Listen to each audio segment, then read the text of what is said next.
I don't know who in the DuPont family set my mother up to do this, but I know I listened to my parents discussing this, and I'll get into how I know about this later. There is a high-speed hypnotic device that the Illuminati have developed called, I call it a hand spinner. It's about the size of the palm of your hand. This high-speed device will knock anyone out and put them into the deepest state of hypnosis, where your subconscious is wide open for programming in less than 5 seconds. When you sit your children in front of TV, you subject them to a mild form of hypnotic trance. That's why any Illuminati pedophile that's armed with one of these high-speed spinners can go up to your child, hypnotize them in less than 5 seconds, put whatever deep subconscious programming into them, rape them, abuse them sexually, and then bring them out of the trance, and your child will never know what happened to them. But let me get back to what my mother did to John DuPont. She went to Buzz Ware, the head of the Arden cult, who supposedly was a reptilian shapeshifter also, a Syrian. Don't know what to make of that.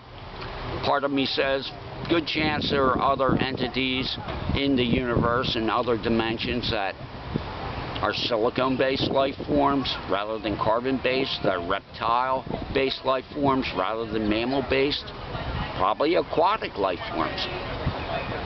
With the ability of this holodeck to manifest all the things that you see, I'd say the sky's the limit as to what's possible. But Buzz Ware approved. My mother went to Buzz Ware and said she wanted to take a high-speed deep hypnosis device and use it on John DuPont and program him so that his life would be destroyed and that in 25 years he would implode, go ballistic, and ruin his life. 25 years after my mother got to John DuPont, he shot and killed his friend, the wrestler Schultz. He was arrested by the police and charged with murder. He eventually wound up in the Norristown State Hospital, which is maintained by money from his vast fortune.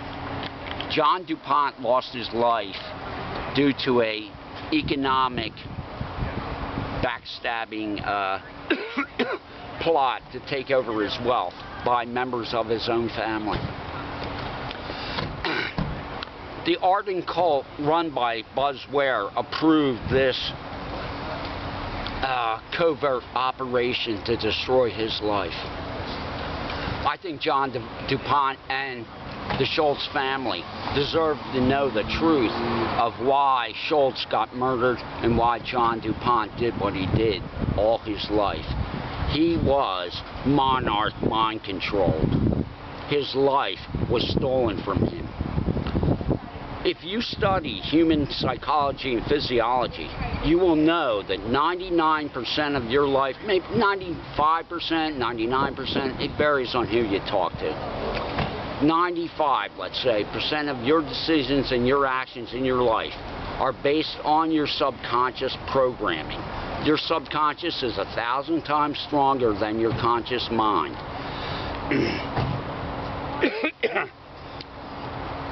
The human being receives its subconscious in the first 6 years of its life. In the first 6 years of your life, you're in a hypnagogic trance. You cannot differentiate or filter out any information that your mind and body, your 5 senses, is receiving. It all goes into the subconscious, which makes literally the hard drive to the biological computer that you are in this holodeck.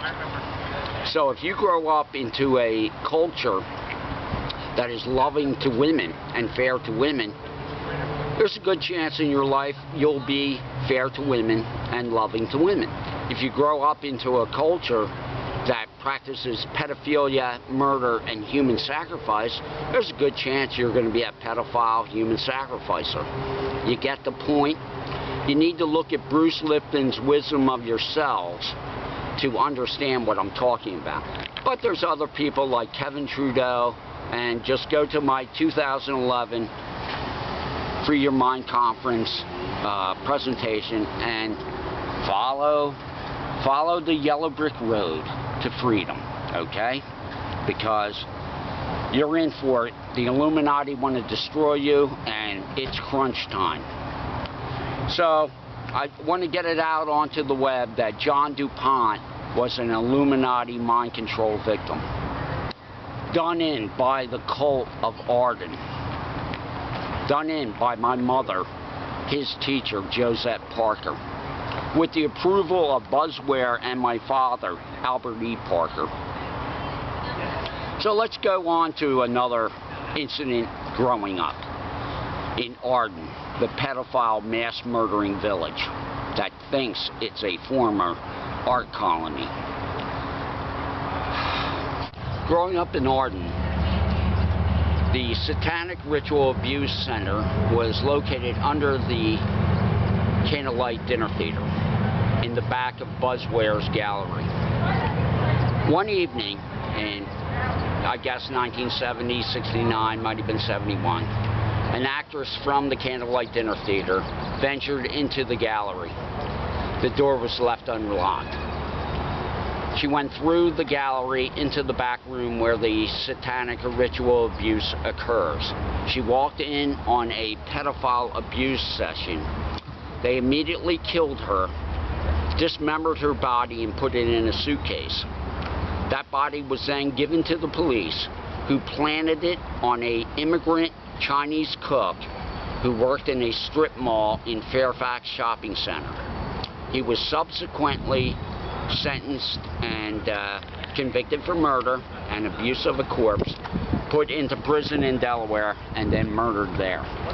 The consulate of Taiwan, who investigated this case and tried to help that innocent Chinese cook, stated publicly there was no way this cook did this murder.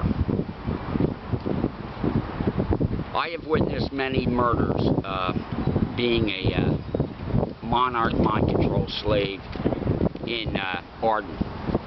The murder of Jack Hawes, who was killed because he went to the newspapers. He was hit over the head and his apartment set on fire, and he died of smoke inhalation. The murder of Peter Brockman, who was shot in the chest with a shotgun in his parents' garage. It was called suicide. I'll never forget Peter, Don Holcomb, and my older brother Jamie being on the Arden Green, and Peter being livid about his best friend Jack Hawes' murder, and talking about the abuse of the Illuminati pedophile cult in Arden. Don Holcomb and my older brother Jamie scornfully and with malice told Peter he'd better not talk about this, and told them to shut up about what was going on. Peter just looked at them with scorn. He stopped talking about it, but 2 weeks later, he was found dead in his parents' garage, and it was called suicide.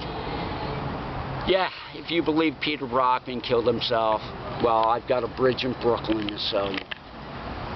I also want to talk about the murder of my best friend in first grade, Brandon Ploner. Brandon was killed by being raped so horrifically, they tore a hole in his colon. He went septic. After 2 days, his family reached out for help. The veterinarian, Bernie Brockman, went to aid my friend Brandon, who was dying of sepsis. But the infection was too far gone, and there was no antibiotic that could help Brandon. He died the next day. My parents openly talked in front of me about what was going on in the cult. When I knew that Brandon was dying, I jumped out of the window to escape my family, and I ran down to Ploner's house on the mall, the East Mall in Arden. To get there, just as Bernie Brockman was putting the corpse of my friend wrapped in a green tarp with brass eye hooks into the trunk, I was not able to save the life of my friend. I immediately went to some Christians that lived down the street. I told them about the murder of my friend and about the ritual pedophile abuse and murder that goes on regularly in Arden. He went to the police. The police told him, "We know what goes on in Arden, but we can't do anything about it." The reason the police can't do anything about it is because the Illuminati trillionaires and billionaires that control your society, your economy, your politics, they have the money for secret armies of assassins. They control the media. They can set you up and knock you down 100 ways to Sunday. They own you. They own this place. You're their slave. And until you stand up to them, you're going to die. And you're going to die soon. That's all I got to tell you. But there is a chance if you activate your consciousness, because this is a consciousness-driven holodeck. In Brandon's death, after my friends, the Christians, could not help, Frank Starr, my father, and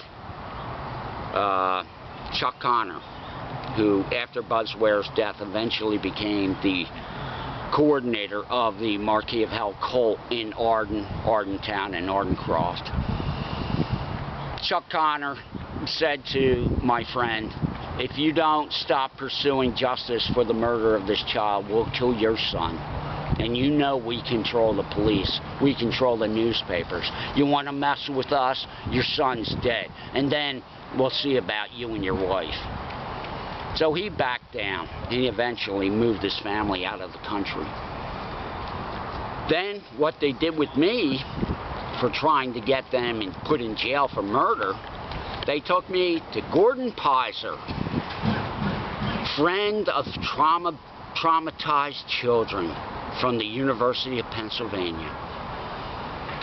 They electroshocked my brain until I didn't know my name. They made sure there was no short-term memory associated with the murder of my friends. They wiped my brain clean.